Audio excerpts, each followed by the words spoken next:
যারা দাবি করছেন একদিনে গণভোটার জাতীয় নির্বাচন হবে, আমরা বাংলাদেশের সকল সংবিধান বিশেষজ্ঞ একমত, গণভোটে তা যদি আইনি ভিত্তি না হয় তাহলে কিসের ভিত্তিতে জাতীয় নির্বাচন হবে? আমরা আজকে দেখতে পাচ্ছি বাংলাদেশের রাজনীতির ইতিহাসে স্বাধীনতার 54 বছর পর ঐতিহাসিক পল্টন মোড়ে এই বিশাল যে মহাসমাবেশ, এটা আগামী দিনের রাজনীতির একটি মাইল ফলক হয়ে থাকবে। এটি মুসলিম উম্মার ঐক্য, দেশপ্রেমিক মানুষের জাতীয় ঐক্য।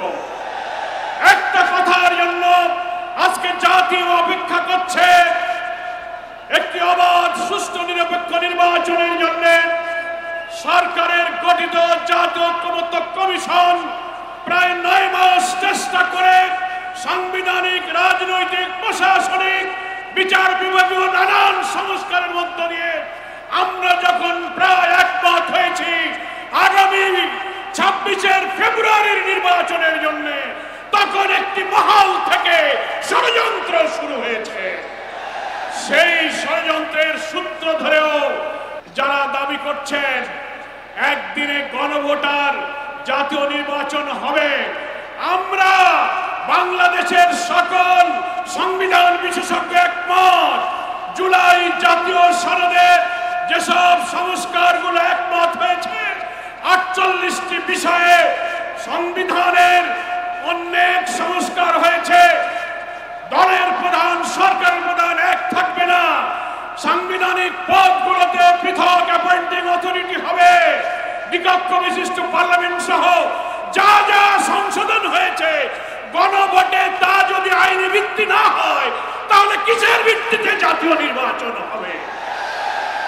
এই সরকারকে হাইকোর্টের আর্টিকেল 106 এর মধ্য দিয়ে রেফারেন্স সহকারে সরকারের বৈধতার কথা অনেকে বলেছেন, কিন্তু বাংলাদেশের সংবিধান বিশেষজ্ঞরাও 106 সম্পর্কে আইনের বিতর্ক সৃষ্টি করেছেন।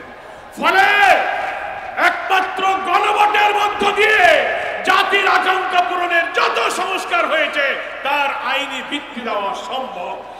তা না হলে জাতীয় নির্বাচনের বৈধতা, এই সংস্কার কখনো পূরণ হবে না।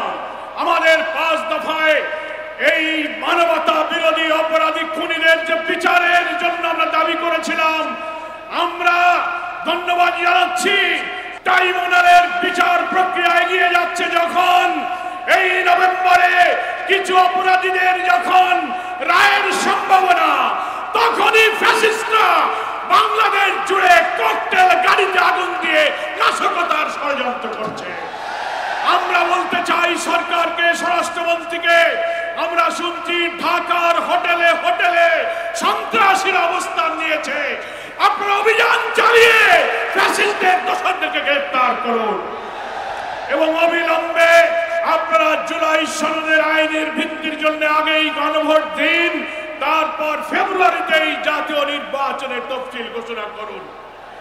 জাতি সরকারকে সহযোগিতা করবে।